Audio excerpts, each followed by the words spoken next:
자, 교재는 146페이지 아래 부분입니다. 그 아래 부분에 보면 박스가 있고요. 박스에 보시면 설명해 줄 사항 9가지가 쭉 나와 있습니다. 그래서 1번에 보시면 중개대상물의 종류요.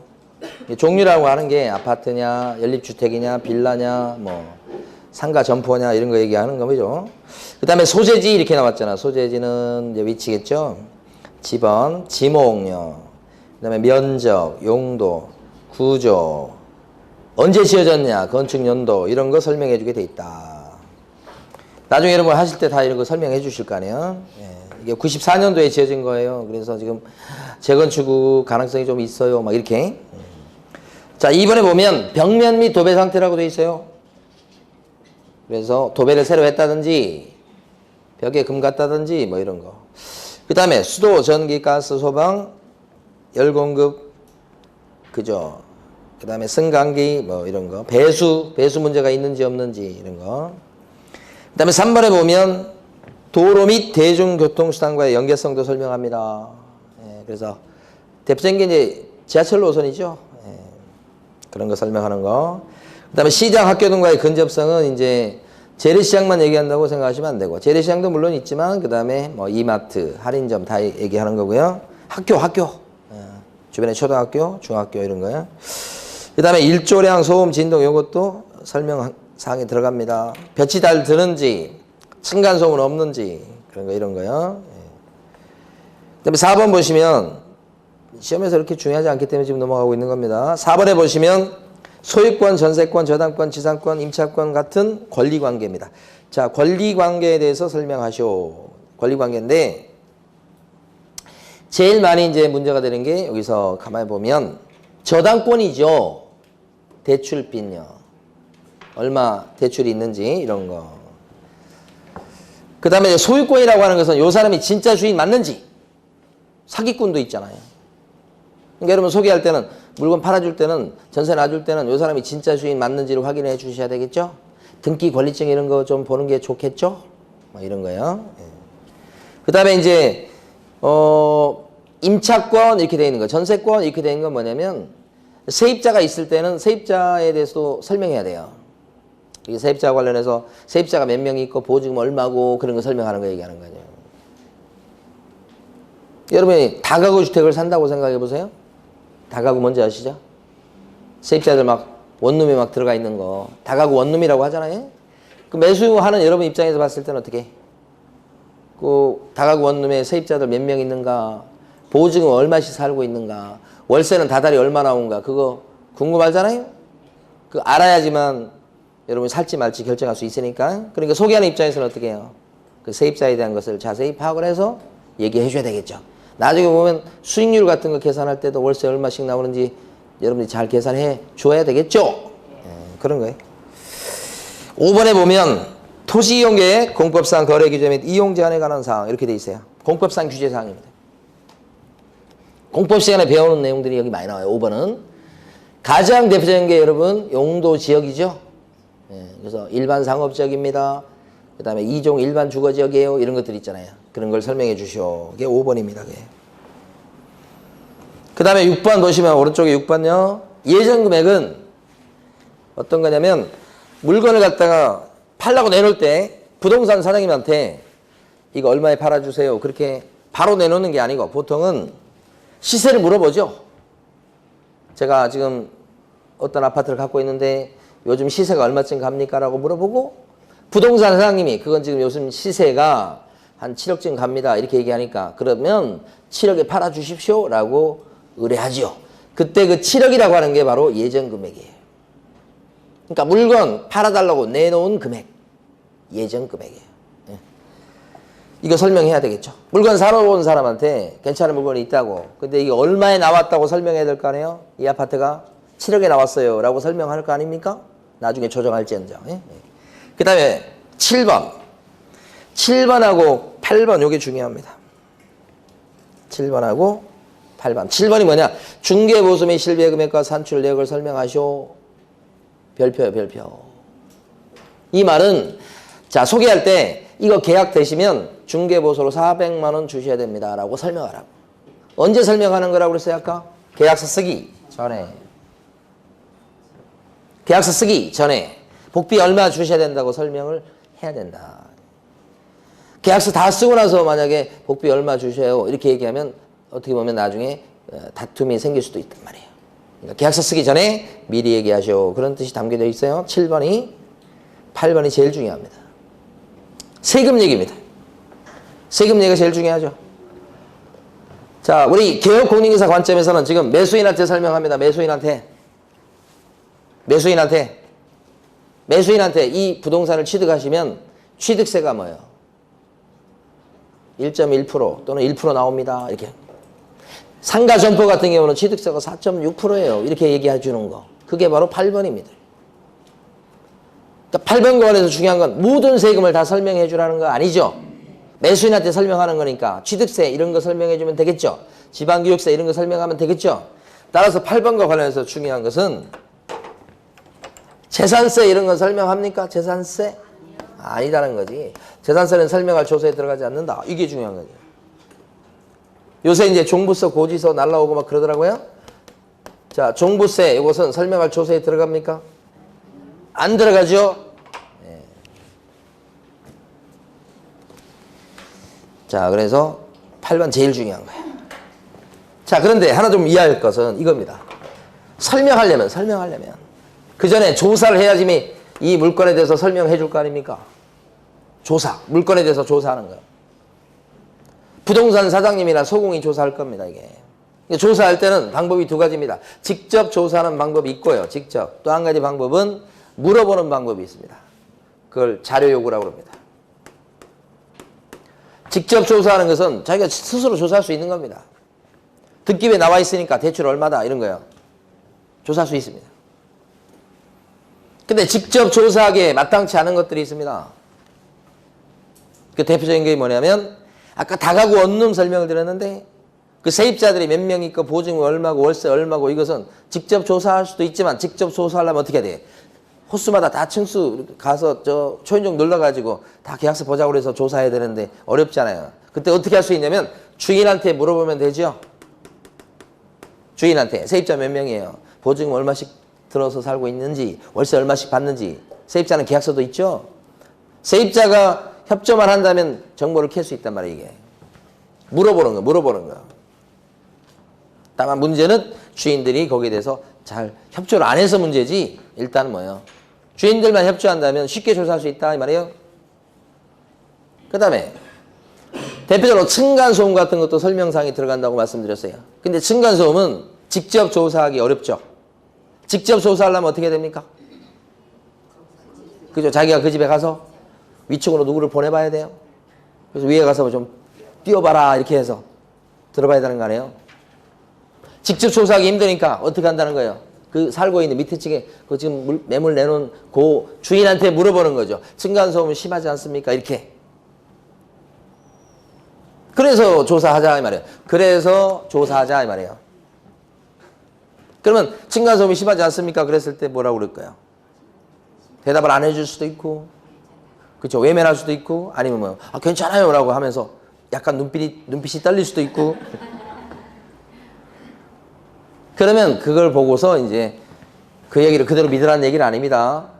이거 조사를 또 필요하면 할 수 있다 이 말이에요. 이게 물어보는 거예요. 그래서 우리 교재에 보면 147페이지 박스 밑에 가시면 가로 5번에 반가로 1번이 있습니다요. 거기에 동그라미 1번 보면 개업공인에서는 확인 설명을 위해서 필요한 경우에는 중개 대상물의 매도 의뢰인 또는 임대 의뢰인 등에게 당해 중개상물의 상태에 관한 자료를 갖다가 어떻게 할 수 있다고요? 요구할 수 있다고요. 상태와 관련된 자료를 갖다가 요구할 수 있다, 물어볼 수 있다는 뜻입니다. 이게 그래서 그래가지고 이제 간접적으로 조사할 수 있다 이런 취지입니다. 거기까지만 일단 밑줄 그어두시고 중요한 것은 누구한테 물어봐야 돼요? 매도인과 매수인이 있다면 누구에게 물어봐야 됩니까? 매도인한테 물어봐야지. 여기서는 매수인한테는 물어볼 게 없잖아요. 그죠? 그래서 상대방을 정확히 알아두십니다. 누구한테 물어본다고요? 매도인, 임대인한테 물어본다는 거예요. 거기를 정확히 알아두시고. 자, 설명을 했습니다. 이제는 증거 남겨야 됩니다. 설명을 잘 했으니까. 아무리 확인 설명을 잘했다고 해도 증거를 부실하게 남겨놓으면 나중에 책임을 지게 돼 있어요. 그러니까 증거를 잘 남겨야 되겠다. 그게 확인 설명서를 작성해서 교부하고 보존하는 겁니다. 자, 칠판을 먼저 보시고 어디를 밑줄 그을까 고민하지 마시고 1번에 보면 자, 작성인데 누가 작성해 줘야 될까요? 이걸 이해를 하셔야 돼. 누구 보고 작성해 주라고 법이 돼 있을 것 같아요. 예, 역시 개업 공인중개사의 의무사항이죠. 개공이 확인 설명서 적어주는 거예요. 그러면 소공은요, 확인 설명서를 적어줄 의무가 있다고 해요, 없다고 해요? 없어요. 없지만 소공이 중개 업무를 봐줄 수 있기 때문에 확인 설명서를 작성해 줄 수 있겠죠? 이거예요. 근데 중개 보조는 어떨 것 같아요? 작성할 의무도 없고 작성해서도 안 되는 거예요. 차이가 나는 거예요. 의무는 여기밖에 없어요. 자, 그러면 두 번째 확인 설명서 요것은 언제 작성해 줄까요? 언제? 시점. 한 건 했을 때죠. 한 건 했을 때 드디어 확인 설명서를 작성해 주게 됩니다. 그러니까 이게 뭐냐면 중개가 완성되었을 때입니다. 그때 확인 설명서를 적어주는 거예요. 이때 확인 설명서는 증거 남기는 거니까 어떻게 확인 설명서를 작성할까요? 그러면 증거 남기는 거니까 이때는 서면으로 해야 되겠죠. 당연히. 그런데 중요한 건 이 서면으로 확인 설명서를 갖다가 작성해서 증거를 남기는데 그 확인 설명서 서면에 대해서 법에서 정해놓은 법정 양식이 있어요, 없어요? 어떨 것 같아요? 법정 서식이 있습니까, 없습니까? 있습니다. 그래서 법정 서식을 꼭 써야 됩니다. 다른 서식을 쓰면 안 되는 거예요. 그럼 여러분들 법정 서식이 있어요, 없어요? 이런 질문을 제가 이제 수업 내내 할 거예요, 앞으로 1년 동안. 그럼 법정 서식이 있어요, 없어요? 그러면 99.9%가 있어요. 이것도 있어요. 법정 서식이 요거에 맞춰서 써주는 거야. 자, 그런데 시험에서 또 중요한 게 뭐냐면 확인 설명서를 작성하는데 확인 설명서 작성과 관련해서 작성한 사람이 아무개니까 작성한 사람 요 사람 책임이 있어요. 나중에 잘못되면 이 사람이 책임질 거예요. 라는 그 증거를 또 남겨놔야 되죠. 그게 뭐냐면 도장을 콱 찍는 거예요. 근데 이때는 도장만 콱 찍어서는 안 되고 서명을 해야 돼. 그리고 플러스 뭐 또 해야 돼요? 도장도 찍어야 돼. 요것이요. 그러니까 이 작성과 서명 및 날인은 뗄래야 뗄 수 없는 관계가 있어요. 그럼 서명 날인은 어떻게 하자는 거냐? 자필로. 출력하시면 안 되고 자필로 쓰고 도장을 콱 찍어야 돼요. 이 도장은 우리 지난주도 공부했지만 무조건 등록된 도장을 찍어야 돼요. 아무 도장이나 찍으면 안 되고 자필로 해야 됩니다. 왜 자필로 서명해야 된다고 그렇게 합니까? 왜 자필로 서명해야 된다고 그래요? 필적 감정하려고 그럽니다. 필적 감정. 만약에 이걸 출력하고 도장을 찍었다 이렇게 한다면 이걸 진짜 누가 했는지 알아낼 방법이 없어요. 법에서는 지금 개업 공인중개사가 직접 이걸 하는 것을 원칙적으로 해서 요구하는 거예요, 지금 사실. 그러니까 자필 서명이 들어가 있어야 돼. 이걸 출력해버리면 밑에 있는 소공, 보존 이런 사람이 다 할 수 있어. 도장 들고서 콱 찍고. 그러면 누가 했는지 어떻게 알아? 이걸 꼭 남기도록 합니다. 그래서 필요한 경우 필적 감정까지 해보니까 이걸 양보하지 않습니다, 절대. 자필 서명이에요, 자필 서명. 그럼 누가 서명해야 될까요? 누가? 부동산 사장님인 개업공인중개사가 작성을 해줄 의무가 있다며요. 그러니까 기본적으로 개공은요. 서명 및 날인 해야 돼요. 서명도 하고 날인도 하고. 개공은 빠질 수 없죠. 근데 소공은요. 확인설명서를 작성해 줄 수 있나요? 의무는 없지만 소공이 대신 작성해 줄 수가 있지. 그럼 소공이 작성했을 때는 서명 및 날인을 누가 해야 될까? 서명 및 날인을 누가 해야 돼? 그죠? 소공도 같이 해야 되냐. 소공이 작성해 주는 것은 의무가 아니고 개업 공인중개사를 대신해서 해주는 거예요. 그에 따른 책임은 개업 공인중개사가 져야 되는 거예요. 소공은요. 책임 같이 지지. 그러니까 이럴 적에는 개공도 서명 및 날인하고 누구도 같이 해야 돼. 소공도 서명 및 날인을 같이 해야 될 것이다 이 말이에요. 소공이 대신 작성해 주었을 때는 그렇단 말이에요. 작성 끝났어요? 서명 및 날인 끝났어요? 이제는 주는 겁니다. 확인설명서는 증거 남기는 거죠? 그럼 이것은 매수인한테만 주면 될까요? 증거 남기는 거니까 누구한테 줘야 돼요? 매도인한테도 주는 거지. 매도인한테도 주는 거예요. 그죠? 이거 안 주면 업무정지 사유예요. 안 주면.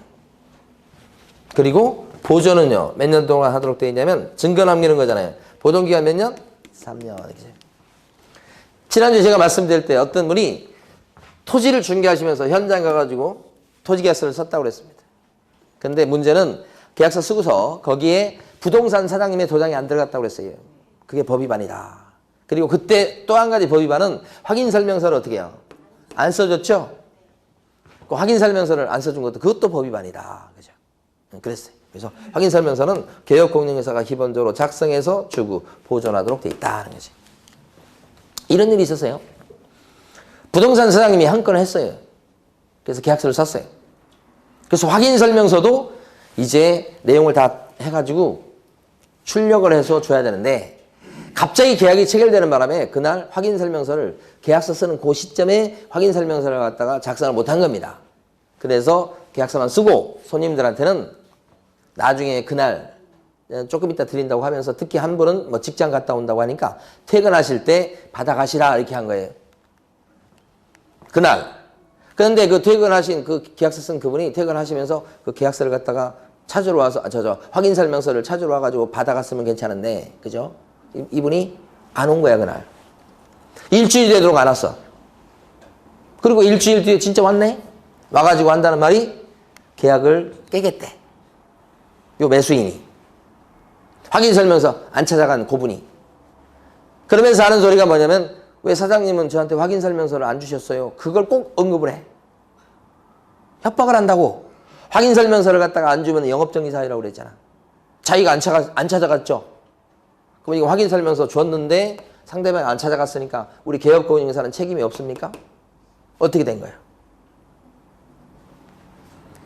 개업공인중개사인 사장님이 계약서를 썼고 그날 확인설명서를 같이 써서 줘야 될 건데 안 줬단 말이에요. 이따 저녁 늦게 퇴근하실 때 찾아가시라. 안 찾아간 거예요. 일주일 있다가요. 계약을 깨겠대. 그러면서 협박하는 말이 확인설명서를 사장님이 안 주셨으니까 구청 가서 민원 넣겠다고 이렇게 하는 거예요. 영업정지사유가 된다 이 말이에요. 개업공인중개사분은 법 위반한 거 맞습니까? 네. 맞습니다. 안 줬기 때문에. 주려고 그랬는데 안 받은 거 아닙니까? 다 소용없고요. 줘야 됩니다. 근데 주는데 이분이 사장님이 어떻게 했냐면 그렇게 협박하고 가니까 그날 저녁에 그 집에 가가지고 우체통에다 넣어놓고 왔어요. 확인설명서를. 준 겁니까? 안 준 겁니까? 왜 안 준 거예요? 직접 건네주지 않아서? 도달주의 이런 거 배우셨나요 혹시? 우체통에만 들어가도 도달한 거잖아요. 꼭 손에 쥐어야 도달하는 건 아니잖아요. 공부하신 분들. 그렇지만 중요한 것은요. 여기서 교부의 중요한 점은 받게 줬다 그것보다 더 중요한 건 뭐냐면 받은 사람이 나 받았어요라고 도장 찍어주는 게 더 중요한 거야.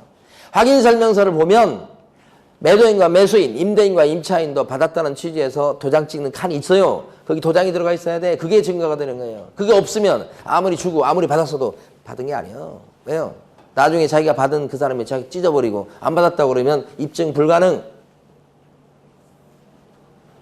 중요한 건 뭐예요? 그러니까 실제 주고받는 게 중요한 게 아니고 도장이 중요해요. 도장이. 확인설명서를 받은 매도인과 매수인 도장이 중요하다고. 도장이. 안 준 거예요 그거. 결국은. 우체통에 넣어놓으면 뭐냐고 찢어버리면 끝나는 건데. 안 받았다고 그러는데. 예? 자 보존. 예. 자 여기까지는 한번 교재에서 한번 밑줄을 그어볼게요. 자 먼저 148페이지. 큰 네모 3번, 시커먼 네모 3번 밑에 가로 1번 세 줄요. 밑줄 그어보겠습니다. 개업공인중개사는 중개가 완성되어서 거래계약서를 작성한 때에는 확인설명사항을 대통령령이 정하는 바에 따라 서면으로 작성해서 그 서면이 법정서식이라고 그랬죠. 거래 당사자에게 교부하고 몇 년간 보존한다고요? 3년이죠. 일단 확인설명서는 첫 줄에 있는 것처럼 계약서 작성했을 때 확인설명서를 작성한다는 거 기억하시고 제일 끝에 가로 4번 갑니다. 가로 4번에 동그라미 1번. 확인설명서에는 개업공인중개사가 기본적으로 서명 및 날인합니다. 근데 개업공인중개사가 가로 안에 보시면 법인일 때는 누가 서명 및 날인해야 될까요? 법인은 손이 없잖아요. 그러니까 서명 및 날인을 누가 대신해 줘야 돼? 대표자가 제일 끝줄. 만약에 분사무소에서 한 건 했죠. 그러면 누가 서명 및 날인을 대신해 줄까? 분사무소니까 책임자가 하는 거지. 왼쪽 페이지 제일 끝줄하고 오른쪽 페이지 제일 첫 줄 그거 보고 있잖아요 지금. 자, 그런데 이런 계곡만 서명 및 날인하고 끝날 수도 있지만 소공이 만약에 확인설명서를 적어줬다 그러면 어떻게 해야 돼?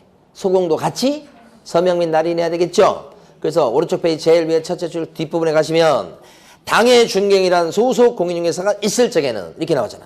소속 공인중개사가 어떻게 한다고요? 함께, 이게 중요하죠. 함께 서명 및 날인해야 된다 이거지. 됐습니다. 거기까지 보시고 그 다음에 나머지는 넘어가도 되겠습니다. 이제 151페이지 갑니다. 자, 151페이지 보면 거래계약서 작성이라고 돼 있어요. 이걸 칠판에서 간단히 설명드릴 겁니다.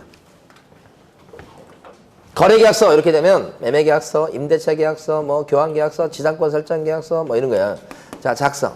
확인설명 작성은요. 누가 할까요?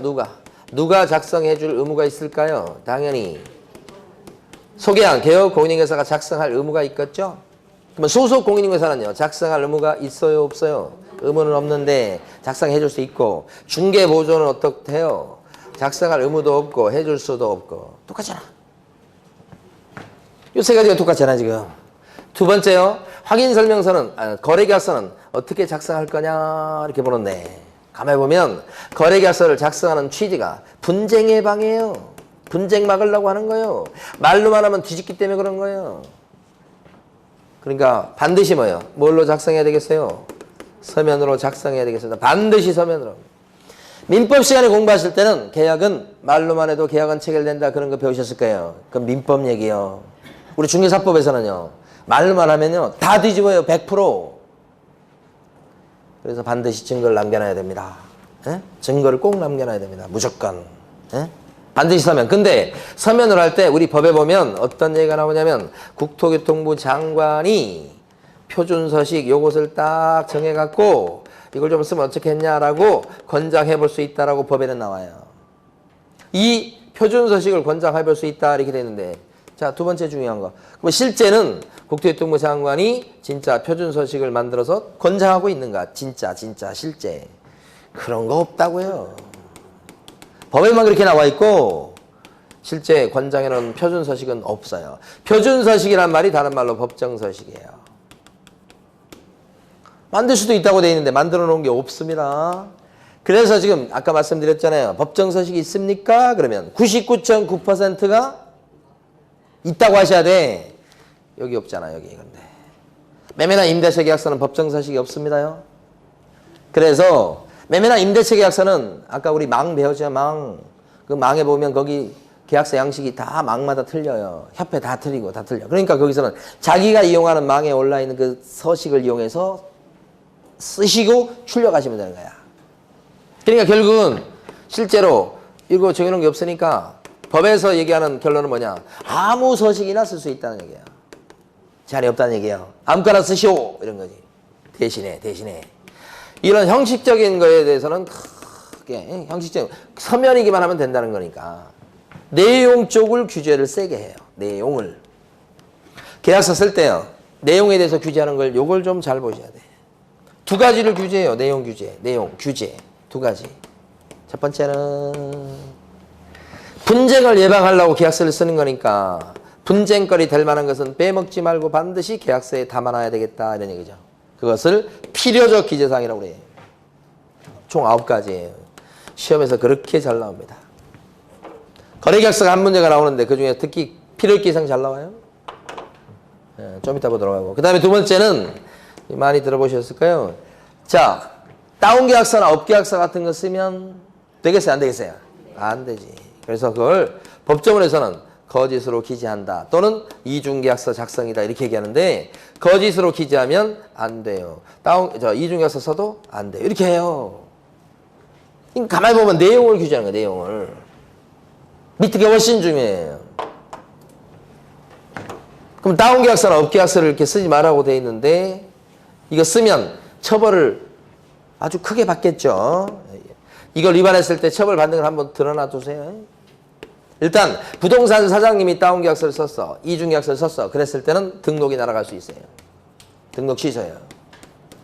만약에 소속 공인중개사가 다운계약서를 써줬다. 그랬을 때는요. 자격정지 사유가 되니까 제재를 받게 된다. 이 말이죠. 여기를 잘 물어봐요. 그렇지만 이제 다운계약서나 업계약서를 썼다고 해서 막 징역으로 막 징역 살리거나 벌금 물리거나 이런 정도까지는 아니에요. 근데 잘못하면 등록이 날아갈 수 있죠. 이런 제재를 받을 수 있으니까 지켜줘야 되겠다. 그죠? 그래서 이것도 보면 실무적으로 보면 현장에서는 어떻습니까? 다운계약서나 업계약서 또는 이중계약서 이거 많이 쓰죠? 이거 단속하려고 막 그래요. 이게 쉽지가 않죠. 근절이 잘 안 됩니다. 그래서 나중에 가시면 여러분이 많이 하는 거예요. 어? 암암리에. 네. 근데 시험 보실 때까지는 어떻게 돼? 하면 안 된다. 시험 끝나고 나면 자, 교재를 한번 이거 작성 끝났죠? 예, 작성 끝나고 이거 정리하죠. 작성 끝나면 뭐가 나와요? 작성 끝에 뭐가 와요? 작성하면 책임 소재를 분명하게 해서 뭐 한다고요? 서명 및 날인. 작성과 서명 및 날인은 뗄래야 뗄 수 없는 관계. 이렇게. 그럼 작성 끝났어 이제. 그 다음에 교부. 매매계약서를 갖다 주겠죠? 매도인한테도 주고 매수인한테도 주고. 그죠? 요때 줄 때 확인설명서도 같이 준다고 그랬었죠 아까? 그리고 몇 년간 보존합니까? 보존기간 몇 년? 이건 3년 아닌데 확인설명서는 3년이지만 이건 매매나 임대차 계약서 같은 거래계약서죠. 보존기간 몇 년요? 5년 이렇게 되죠. 자, 요걸 갖다가 한번 해볼게요. 교재 151페이지입니다. 151페이지 보시면 네모 1번 밑에 가로 1번에 작성 시기라고 돼 있고요. 거기에 반가로 1번이요. 개업 공인중개사는 중개 대상물에 대해서 중개가 완성된 때는 거래계약서를 작성해가지고 당사자한테 뭐 하고요? 교부하고 그 사본을 몇 년간 보존해야 되겠다. 예, 사본을 보존한다고 돼 있죠? 몇 년간요? 5년간 보존 이렇게. 자, 그 다음에요. 제일 밑으로 가면 가로 2번에 성실 작성 의무라고 돼 있어요. 개업 공인중개사는 거래계약서를 작성하는 때는 거래 금액 등 거래 내용을 거짓으로 기재하거나 지문에 많이 나옵니다. 서로 다른 2개 이상의 계약서를 작성해서는 안 된다. 누가요? 개공력. 제일 끝에 2줄. 이거 위반하면 아까 어떤 제재 받는다고 했어요? 개업 공인중개사는요? 등록 취소. 그죠? 만약에 소공이 다운계약서나 업계약서를 쓰면요? 자격정지. 그 제재를 꼭 알아두실 것. 자, 넘어갑니다. 다음 페이지 가시면 가로 1번에 2줄 밑줄 긋겠습니다. 국장은 나왔죠? 개업 공인중개사가 작성하는 계약서에 표준이 되는 서식을 정해서 그 사용을 권장할 수 있다. 표준 서식을 권장할 수 있다. 누가 권장할 수 있다고요? 국장이. 그죠? 자, 그 다음에 가로 2번 큰 별표하시고 필수적 기재사항 9가지 나와 있죠? 이 9가지를 갖다 나중에는 가로 2번을 별표하시라고요. 예. 그래서 밑에 있는 파란 박스요. 9가지인데 일단 계약서 쓸 때 1번 인적사항을 적어야 돼. 인적사항 그럼 뭐가 있을까요? 인적사항 그러면 성명, 주소, 주민등록번호가 대표적이죠. 주번 이렇게 얘기하는 거. 물건의 표시, 그죠? 주로 소재지나 뭐 이런 거 얘기하는 거겠고요. 그 다음에 계약일도 들어가겠죠. 3번. 그 다음에 4번은 뭐예요? 거래 금액 총 얼마. 계약 금액이 들어간다는 건 너무너무 중요해요. 여러분 계약서 써보시면 계약금 얼마 처음에 나오죠? 그래서 계약 금액. 중요합니다. 그것도. 그 다음에 5번. 물건의 인도 일시가 뭘까요? 물건의 인도 일시가 뭐겠어요? 잔금 날짜요? 인도라고 하는 것은 점유를 비우는 걸 얘기해요. 점유를 넘겨주고 비우는 거. 그러면 물건이 뭐예요? 부동산.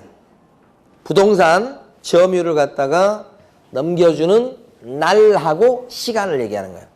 그러니까 이건 순 우리말로 하면 이산날짜예요. 이산날짜. 이산날짜가 계약서에 나와야 돼요. 그때 잔금이 되겠죠. 잔금 치러지겠죠. 그래서 이산날짜입니다. 이게 물건의 인도일시. 그 다음에 6번 권리 이전의 내용. 권리 이전의 내용. 그렇게. 이게 조금 말이 어렵죠. 근데 옆에다가 융자, 승계 이렇게 써주세요. 권리 이전의 내용은 무지하게 많아요. 근데 가장 대표적인 사례를 하나 든다면 뭐냐면 아파트를 매입할 때 그 아파트에 융자가 껴있을 거 아니에요. 껴있는 게 많잖아요. 그러면 사는 사람 입장에서 봤을 때는 두 가지 방법이 있는 거지. 그 융자를 뭐예요? 떠안고 승계하고 사는 방법이 하나 있고 또 한 가지는 뭐예요? 융자를 상환해오고 없애버리고 사는 방법이 있고 두 가지잖아요. 그 어떻게 할 건지를 갖다가 계약서에 딱 명확히 적어 놓으라 이 말이에요. 이게. 요게. 그게 권리 이전의 내용이에요. 융자 승계할 건지 융자 상환할 건지 그런 거예요. 근데 이제 최근에는 대출 규제를 지금 많이 하죠. 대출을 잘 안 해주려고 하죠. 대출 조건이 까다롭죠. 그래서 융자 승계가 거의 안 돼요. 그러면 융자 승계가 안 되면 살 사람이 제대로 살 수 있겠나요? 못 사지. 만약에 융자 승계가 안 되면 융자를 갚고 다시 대출을 받는 건데 다시 대출이 안 나오거나 대출을 갖다가 받는다고 하더라도 많이 못 받을 가능성이 높아요. 이게 이제 거래를 줄이는 그런 효과가 있는 거예요. 그러니까 지금 만약에 거래가 됐다 그러면 대부분 융자 상환 조건이 돼요. 융자 승계 받는 경우는 잘 없다. 현실적으로는 그렇다는 얘기예요. 한 번도 부동산 거래 안 해보셨어요? 해보셨어요? 네. 아니 안 해보신 눈치들이어서 지금. 자, 그 다음에요. 7번에 보면 조건이나 기한이 있을 때 조건 기한 이렇게 돼 있죠. 예. 조건이나 기한을 정했을 때 이런 것도 계약서에 넣어라. 계약서에 넣을 거 얘기하는 거예요 지금. 분쟁에 방하기 위해서. 8번은 뭐예요? 8번 별표. 이게 시험에 잘 나옵니다. 확인설명서에 뭐예요? 교부일자. 교부일자요. 늘상 시험에 나옵니다. 아까 볼 때 확인설명서를 언제 주라고 돼 있어요? 계약서 썼을 때 중개완성시라고 돼 있었잖아 아까. 그러니까 계약서 쓴 날 뭣도 같이 줘야 돼. 확인설명서. 근데 아까 그 사례에서 확인설명서 그날 못 줘가지고 문제가 생겼었잖아요. 그게 협박당하고. 그죠? 그러니까 확인설명서를 계약서 썼을 때 이제 주도록 법은 돼 있는데 잘 안 주니까 그 뒤에 이제 법을 만들 때 어떻게 만들었냐면 아예 계약서에다가 확인설명서 준 날짜를 적으라고 그냥 칸을 하나 만들어 놨어. 그러면 그 칸을 적다 보면 뭐요? 확인설명서 생각이 나서 잘 주지 않겠는가. 그죠? 요새는 잘 지킵니다요. 옛날에는 확인설명서 잘 안 주고 막 좀 그랬는데 요새는 막 단속도 많이 하고 막, 예, 많이 이제 궤도가 돼가지고 잘 합니다, 요새는. 예. 그 다음에 9번은 뭐예요? 그 밖에 약정 내용, 특약사항이죠. 예, 이건 뭐 기타 등등등 이렇게 됩니다. 나중에 시험 공부하고 시험에 막바지로 가면 갈수록 요 내용은 중요합니다. 가로 2번. 이 내용은 반드시 암기하셔가지고 시험장에 가셔야 돼요. 이 박스 하나만 갖고도 한 문제가 나올 수 있어요. 자, 그 다음에 가로 3번에 서명민 날이 나왔습니다. 서명민 날이는 반가로 1번에 보면 첫째 줄부터 넷째 줄까 셋째 줄까지 밑줄 긋고 넘어가겠습니다. 이게 거래계약서의 서명민 날인인데 확인서의 설명서의 서명민 날인과 똑같습니다. 개공이 기본적으로 해야 되고 근데 소공이 대신 작성했을 때는 소공도 같이 해야 되고 그거잖아요 지금. 오케이 됐습니다. 자, 그 다음에 넘어가셔서 이제는 금쟁이로 넘어갑니다. 155페이지. 금쟁이 가봅니다 지금. 금쟁이가요 법에서 하지 마시오 이렇게 되어 있는 게 총 몇 가지입니까 지금 보니까? 7가지입니다. 법조문에 7가지가 있어요. 금쟁이가 한 문제 나오거든요. 그래서 이런 건 판례, 사례 이런 것들이 나와서 다음 중 금쟁이인 것은, 금쟁이가 아닌 것은, 금쟁이로 묶인 것은 이렇게 물어봐요. 한 문제 나옵니다. 그러니까 우리 지금 중개사법은 골고루 나와요. 어디 치중돼서 나오는 게 아니고. 그래서 금쟁이 이 부분을 7가지를 볼 텐데 자, 첫 번째 금쟁이부터 보도록 합니다. 155페이지 제일 밑에 네모 2번 종류 밑에 보면 가로 1번이 있습니다. 제목 위주로 보시면 됩니다. 중개대상물에 대한 매매를 업으로 하는 거예요. 자 보세요. 중개대상물 하면 뭐가 있습니까? 중개상물권. 중개상물권 뭐가 있어요? 부동산이죠. 그 구체로 가면 토지요. 그 다음에 또요. 건물요. 그 다음에 임목이요. 뭐 그런 게 있었잖아요. 주로 부동산이죠. 이걸 어떻게 했을 때 금쟁이가 된다는 뜻입니까 지금? 매매업. 한 번 사고 팔았다 그랬을 때는 금쟁이가 아니지만 직업적으로 사고 팔고 하면 걸린다 이 말입니다. 왜 이걸 금쟁이로 삼고 있을까요? 부동산에 종사하시는 분이 중개 대상 물건인 토지나 건물을 샀다 팔고 반복적으로 하면 그렇게 하면서 자신의 이득을 위해서 질서를 흐트러뜨리겠죠? 그래서 못하게 하는 겁니다. 이게 금쟁이 7가지 중에 하나죠. 부동산왕님이 딱 보면서 괜찮은 게 있어. 그러니까 자기가 사. 또 팔아먹어. 이런 식으로. 그럼 안 된다 이 말이에요. 여러분 나중에 부동산 운영하실 때 이거 할 거예요 안 할 거예요? 한다고요? 하지 말라고 돼 있는데? 그죠. 자, 그 전에 이거 좀 설명드릴게요. 여러분들이 지금 감을 못 잡고 있는 눈치야 지금. 뭐냐? 금쟁이다 그랬을 때 금쟁이 중에서 7가지 있죠? 근데 금쟁이는 이걸 해야 돈을 버는 거다 이거예요. 돈 버는 방법이 7가지예요. 바꿔서 얘기하면 그 중에서 푼돈을 버는 방법이 있어. 푼돈. 아니면 큰 돈을 버는 방법이 있어. 2가지가 있어요. 이 7가지 중에서 이 2가지 하시면 돼요. 푼돈을 버는 방법은 복비 있죠, 복비? 많이 받으면 돼요. 그걸 초과보수라고 그래. 초과보수? 이 복비의 보수는 법정 상한선이 있어요. 그걸 넘겨서 받으면 안 된다고 그래. 근데 어떻게 해? 많이 받으면 돈 벌 수 있겠죠? 그러니까 복비에 복비. 근데 여기요. 이거하고 비교할 바 안 되는 게 큰 돈을 버는 방법이 하나 있어요. 이게 뭐예요? 여러분들이 공부하는 이유가 이것일 수 있어요. 잘 깨닫지 못해서 그렇지. 바로 뭐냐면 직접거래라는 게 있어요. 직접거래. 가게에 나온 물건을 여러분이 잡은 거요. 이래야 큰 돈을 버는 거예요. 이게 하지 말라고 한 7가지 중에 들어가 있어요. 그러면 판례가 많은 게요. 예하고 예예요. 그 무슨 얘기예요? 많이 하는 게 뭐예요? 예하고 예를 많이 한다는 뜻이에요. 지금 여러분이 잘 못 느끼셔. 그럼 자격증 따가지고 내가 사무실 차려가지고 복비 많이 벌어가지고 나 그렇지. 나 밍크코트 1000만원짜리도 사고 막 이렇게 계획을 세울 거 아니요? 하다 보면 이걸로 큰 돈을 못 번다는 걸 바로 깨달아요. 그래서 어떻게 해? 이거예요, 이거. 괜찮은 거 있으면 잡아놓는 거예요. 이거하고 비교가 안 된다니까. 그래서 지금 현장에서 부자 된 사람은 이걸로 부자가 되지 이걸로 부자가 되지 않아요. 여러분의 목표의식이 지금 없어 지금 눈빛에. 이걸 목표로 하셔야 되는 거예요. 이걸. 돈 좀 있어야셔야 돼. 그래야 이건 어떻게 해요? 잘 벌릴 때도 있고 안 벌릴 때도 있고 왔다 갔다 하는 거예요. 이거. 그럼 계속 뭐 안 벌려? 아니요. 몇 년 지나고 나면 아이고 그죠? 그때 따두기를 잘했다 이렇게 하는 거. 또 좋을 때가 오는 거예요. 좋은 시절이 온다고. 저는 이해가 안 가는 게 정말 사람 심리가 이상한 게 이상하다기보다는 그게 본능이에요. 본능. 부동산 경기가 안 좋죠. 학원에 오는 자격증 따겠다 오는 사람이 확 줄어요. 부동산 경기 안 좋죠. 가격이 떨어지죠. 경매 입찰장에 오는 사람이 확 줄어요. 본능이에요, 본능. 근데 나중에 가격이 올라가죠. 학원 미어 터져요. 경매 입찰장 미어 터져요. 본능이라니까, 본능. 그게.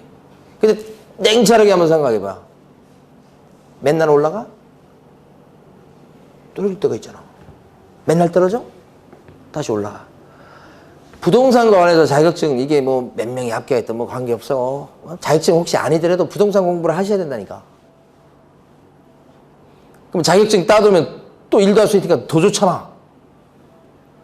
그렇게 생각하는 게 아니고 아니 자격증 따서 이제 뭐 하겠어? 부동산도 안 좋은데. 나중에 이제 부동산 경기 좋으면 사람들 와가지고 막 달라고 할 건데. 그거 참 본능적으로 움직이셔. 그게 아니요. 생각 반대로 움직이셔야 돼. 반대로. 오히려. 옛날에 안 그랬을 것 같아? 옛날 지금부터 거의 한 9년, 10년 전에 그때. 하고 난리 나고 그랬어요. 없어, 사람들. 따가지고 어떻게 해요? 부동산 계속 바닥이 어때요? 뭐. 그랬었어. 그러다가 또 뭐예요? 최근 한 3, 4년 동안 보세요. 난리가 났잖아. 부동산 하신 분들 다 돈 벌었어. 못 번 사람이 없어. 그냥 사무실 차려놓고 앉아만 있으면 돈이 막 들어와. 그때는 막 서로 자격증 달라고 했또 그때는. 근데 이제 지금 딱 되니까 이제 막 죽겠다고 하지 또. 참으셔야 돼 좀. 자격증 따신 분들은. 견디셔야 돼. 그러니까 지금 진도가 문제가 아니에요, 여러분. 눈빛에서 목표의식이 없어. 나는 지금 자격증을 따서 뭐 하겠다는 목표의식이 없어. 빨리빨리 돈 모아놓으셔야 돼. 비자금. 자, 하나씩 해봐요. 그러니까 이것은 중개상물을 갖다 사타 팔고 하면 이건 안 되겠다. 형량이요. 1년 이하의 적이나 1천만 원 이하의 벌금이요. 이렇게 된 거야. 이런 거요. 자, 그 다음에 또 넘어가면서 이제 156페이지 가시면 가로 2번이 있어요. 가로 2번 보면 제목만 읽어볼 거예요. 등록하지 않고 중개업을 영위하는 자. 이 사람을 뭐라고 불러요? 가로 2번. 등록하지 않고 중개업을 영위하는 자. 이 사람이 뭐예요? 무등록 중개업자지. 그 무등록 중개업자인 사실을 알면서 그 무등록 중개업자를 통해서 의뢰를 받거나 그에게 무등록 중개업자에게 어떻게 한다고요? 자기 명의를 이용케 했다. 무등록 중개업자한테 명함을 파준다고요. 보세요. 현실적으로. 자, 여러분들이 자격증 따서 이제 사무실 막 오픈했어. 여러분들이 딱 오픈했어. 신규로. 손님이 많지 않을 거 아니에요. 아무래도. 뭐 인수받았다고 하더라도 뭐 아무래도 처음이니까. 그때 B라는 사람이 여러분 사무실 찾아와. 나이가 좀 지긋하신 분인데.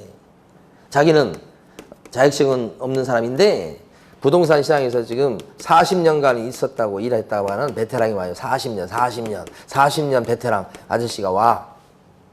그래서 얘기를 하죠. 자기가 아는 손님들이 많다. 그죠? 투자자들은 맨날 사기만 할까요? 팔기도 하지. 사고 팔고 하는 거예요. 투자자예요. 투자자. 그러니까 자기 지금 투자자들 지금 자기 아는 네트워크 이렇게 형성돼 있는데 이런 사람들을 사겠다고 하면 그죠? 자기는 자격증이 없으니까 계약서 쓰거나 그런 거 하는 게 좀 문제가 있으니까 사장님 좀 같이 하자고 하는 거예요. 대신 계약서 쓰면 좀 떼달라고 하겠지? 여러분이라고 한다면 오케이요? 노요? 어떻게 할 거냐고. 여러분이 하면 이 사람이 와서 지금 매물이 별로 없어. 손님도 안 찾아오고 맨날 팔이 날리고 있는 상황인데 이 사람이 와가지고 자기 손님 끌고 올 테니까 한 칸 할 때마다 좀 떼달라고 하면 여러분 오케이요? 노요? 오케이잖아. 봐. 돈 버는 방법이잖아 이게. 오케이 사실은. 이런 사람을 통해서 사람이나 물건을 의뢰받지 말아라 이 말이에요. 지금 법은. 브로커를 쓰지 말라는 소리예요. 변호사들 브로커 안 쓰면 돈 벌기 힘들어요. 브로커 쓰지 마세요. 경우에 따라 이런 사람 쓸 때 조금 부드럽게 하기 위해서는 명함을 파줘요. 마치 직원이 있냐. 뭐 이사 해가지고 명함 파주잖아. 그럼 이 사람 뭐예요? 프리랜서로 활동해요. 한 칸 할 때마다 좀 떼서 받지. 이거 하지 말라는 소리예요. 이게 지금. 예? 자, 그 다음에 가로 3번 갑니다. 법정 모수 제목되어 있죠. 법정 중개 보수 또는 실비를 초과하여 금품을 받거나 그 밖에 사례 증여 등 어떠한 명목으로도 금품을 받는 행위 이렇게 되어 있죠. 자, 요거 설명드려 봅니다. 이거예요. 이거 내용이 좀 많은 거예요. 이거 얘하고 얘가. 응? 자, 여기서 보면 많이 받으면 걸리는 거예요. 많이 그것도 받았을 때 걸리는 거예요. 지금 단 세 가지 내용을 설명할까요? 여기서 많이 받으면 걸린다. 뭘 많이 받으면 걸린대요? 무엇을 앞에 나와 있잖아. 무엇을 많이 받으면 보수하고 뭐요? 실비. 보수는 중개해주고 받는 돈 복비라고 하는 거 있잖아요. 요것은 실비는 뭐냐면 활동비예요. 현실적으로 실비 받는 경우는 거의 없어요. 그러니까 무시하셔도 되는데 주로 보수죠. 근데 중요한 건 이 보수는요. 중개보수는 중개보수죠. 정확히 얘기하면 중개보수는 법정 상한선이 있다니까. 법정 한도가 있다고. 한도가 0.6%, 0.7% 이런 한도가 있다고. 그걸 넘겨서 받으면 걸린단 말이야. 초과해서 받으면. 법정 한도가 예를 들어서 0.6%에서 계산해보니까 100만 원 나왔다 쳐. 100만 원이 법정 한도인데 200을 받았어. 걸리는 거잖아 지금. 그 얘기 하는 거예요. 법정 한도를 초과해서 받았으니까. 자, 그러면 첫 번째 중요한 것은 적게 받거나 안 받는 건 괜찮아요. 근데 많이 받았을 때 걸리는 거예요. 그러면 첫 번째 중요한 거. 부동산 사장님이 맨날 중개만 하냐고. 부동산 사장님이 하는 활동 중에는 중개 아닌 활동도 많아요. 어떤 게 있어요? 대표로 예를 두 가지 들게요. 부동산 컨설팅. 저번에 법인 업무 할 때 부동산 컨설팅 말씀드렸어요?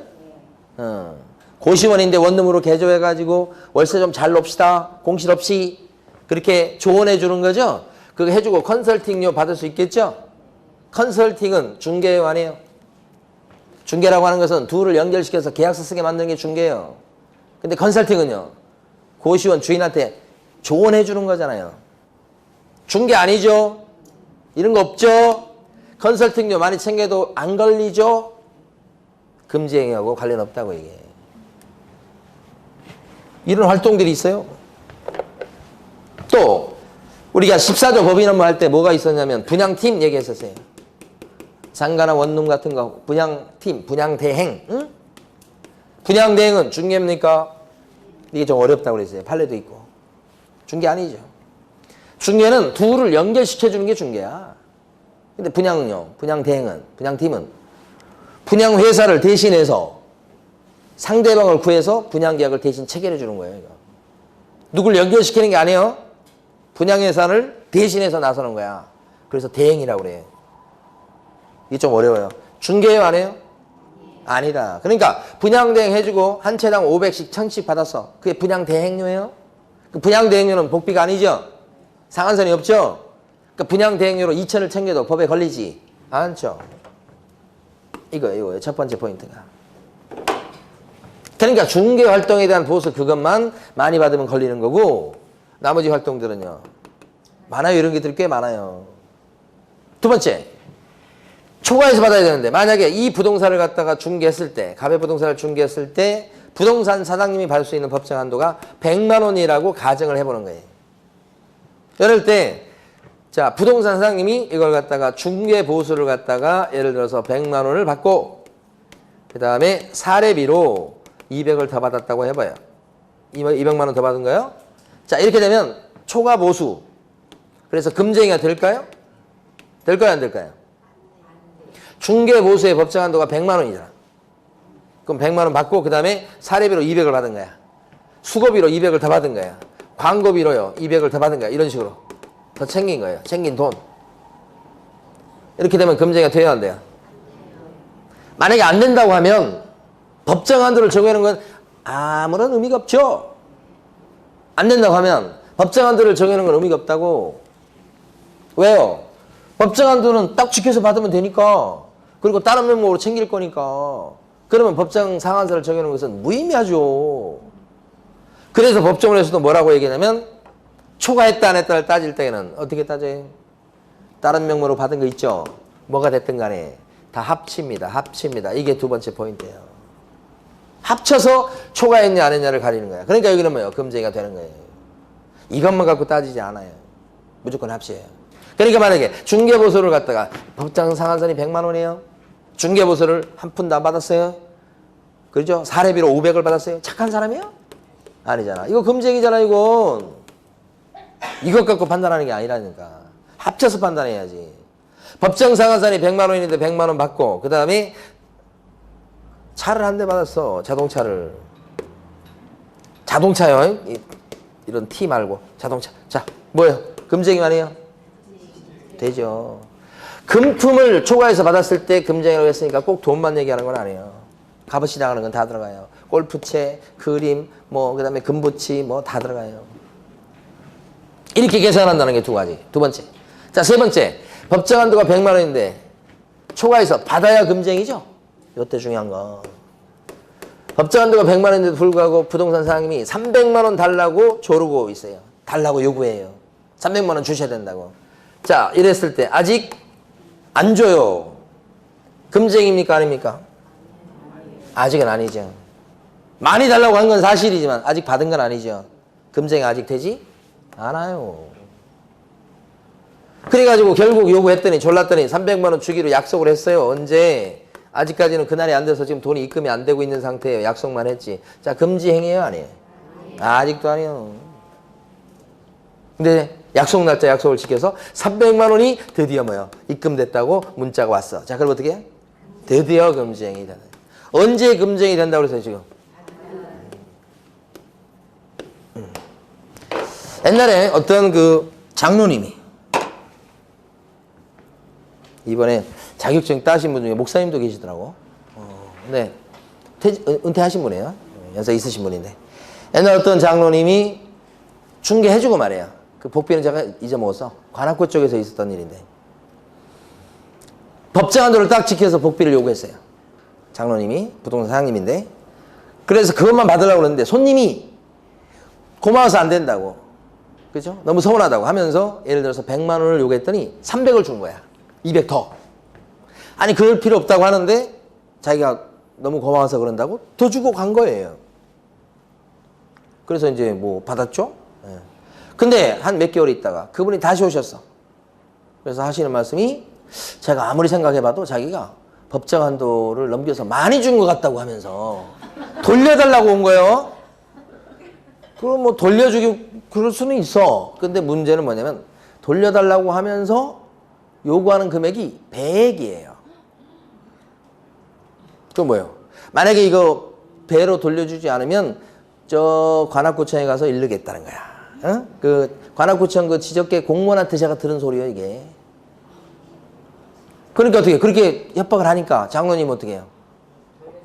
돌려줬지. 달라고 한 것도 아닌데 자기가 줘놓고는 나중에 줬어. 그래가지고 이제 영업정지를 안 받은 거야. 그래서 그런 일이 있었는데 참 세상에 희한한 사람 있죠? 이거 금쟁이로 걸려요 안 걸려요? 달라고 그런 게 아니잖아 지금. 자발적으로 줬잖아. 걸려요 안 걸려요? 걸린다 이게 중요한 거예요. 왜요? 여기서 초과해서 받으면 금쟁이라고 그랬지 받을 때 요구해서 받았냐 자발적으로 줘서 받았냐 안 따진다니까? 따진다는 얘기가 없어. 억울하죠? 그래서 참 정말 세상 정말 살기 힘들다. 다시 한번 느꼈어요. 그리고 여기 좀 있으면 나중에 이제 다음 주 정도는 될 것 같은데 뭐 복비 계산하고 그다음에 금쟁이 막 하잖아요. 그러면 여기 수강생분들 중에 어떤 분이 계시냐면은 과거에 자기가 복비 준 거 다 계산한다? 그래가지고 내가 얼마였는데 복비 줬는데 진짜 많이 줬는가? 막 계산해 막 한참. 그래가지고 많이 줬어. 그러면 실시간에 찾아와. 제가 많이 준 것 같은데 그거 돌려받을 수 있냐고. 법적으로 돌려받을 수 있지. 돌려받을 때 어떻게 하면 돼요? 증거가 확실하다면. 증거가 확실하지 않으면 안 돼. 통장으로 입금시켰다든지 현금 줘놓고 그러면 막 안 되는 거고. 그래서 가끔 부동산에 현금 달라고 그러는 경우가 있잖아. 현금으로 줘놓고 그러면 안 되고 통장 입금된 내역이 있고 막 그 증거가 확실하다면 가가지고 뭐요? 협박하시면 돼. 뭐라고 그래야 돼? 돌려달라고. 안 돌려주면 구청에다가 민원 넣겠다고. 이렇게 하면 바로 입금됩니다. 그랬더니 일주일인가 그 다음 주인가 한번 그분 갔다 오셔가지고 돌려받았다고 이렇게 오셨더라고. 자, 저는 말씀드리고 싶은 게 사실 부동산 중개하신 분 중에 당치도 않게 많은 금액을 요구해서 받는 경우도 물론 있어. 그렇지만 또 어떤 경우도 있냐면 정말 잘해줘서 아무 얘기 안 해도 더 드리고 싶은 경우도 많아. 그래서 그분이 조금 많이 불러서 그냥 조금 그 정도는 좀 생각해 주시자 이렇게 했을 때 주는 경우도 있어. 그럴 경우까지 나중에 법을 들먹거리면서 돌려받아야 하겠냐 이런 얘기를 제가 꼭 하고 싶어. 이게 복 받을 짓인가? 네, 그렇게. 부동산 중개업 하신 분들을 투자 입장에서는 잘 알아놔야 된다. 괜찮은 물건이 있으면 물론 부동산 중개업 하시는 사장님도 자기가 찍고 뭐 이렇게 하겠지만 자, 그럴 여력이 안 되면 괜찮은 물건 나오면 누구한테 전화를 돌릴까? 법정관도 막 계산해가지고 들고 가가지고 돌려달라고 했던 사람, 그 사람한테 전화를 돌릴까요? 아니요. 많이 주고 잘해준 손님한테 돌리지 당연히. 그것도 투자예요. 그것도 투자라고. 근데 그렇게 생각을 안 하시는 경우도 많이 본다고요. 법대로만 하려고 하는 거예요. 법대로 해가지고는 복을 못 받아요. 제가 너무 법을 많이 공부해서 그런가 어쨌든 복을 잘 못 받고 있는 것 같기도 하고 그래. 법 좋아하는 사람은 그렇게 좋은 거 아닙니다. 예? 자, 쉬었다가 계속합니다.